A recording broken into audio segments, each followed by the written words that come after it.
Hey guys, it's time for the second devlog. I hope that now I will have more courage to make this video. I would like to quickly thank you all because the first devlog was received way better than I imagined. Starting with bad news, the school is back. Yeah, these are actually very bad news.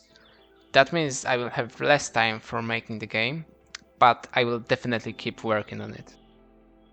The first thing I did was a wind that one of you suggested in the comments under the last devlog. I liked the idea, so there was no reason not to try this out. That's why from now on we have flying worms in the sky. After that I made vertical puzzles possible. From the beginning I wanted to include them because they add some variety and dimensionality to the puzzles. The other day I encountered an interesting problem from nowhere. I opened the project and ran the game, and the whole pathfinding was not working. You couldn't move the character at all. It's interesting because I have no idea how this happened. I don't remember changing anything the previous day and didn't even have time to make any changes that day. Even more interesting was the fact that it didn't throw any errors, so I had no idea what was wrong. Fortunately, I found a solution which was turning off the player's collider and turning it on a fraction of a second after starting the game. After that, I made a simple feature that gave me possibility to collapse multiple areas at once and with a delay. As I like little touches, I added an animation in the start, so the character is not simply standing from the beginning, but she stands up from the supine position. Speaking of collapsing areas which are bound to the plot of the game, you can uncollapse, recollapse, or just restore areas too, meaning that you can bring back collapsed buildings and objects. At first you could do that with a power crystal, but I had a bit different plans for them initially, and I didn't want the ideas to be too similar, so I changed them to gongs.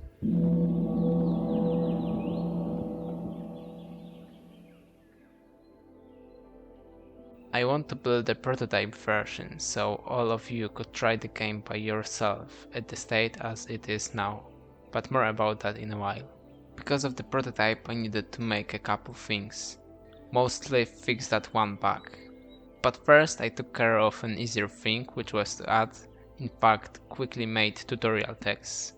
Because how could someone know how to play the game without those, right? At the time when I was getting ready to fight with the bug, I felt a little overwhelmed. The school was closer and closer.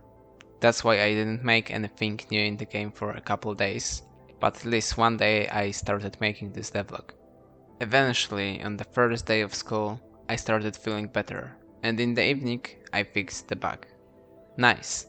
Now just two pretty simple features and the prototype is ready. Now I can tell a couple of words more about it. In roughly a week I will post a gameplay video with a link to the prototype version of the game, which will be a Windows build. This will be a zip file, where everything you need to do is run the exe file. That's it for now guys. Hope you enjoyed this devlog.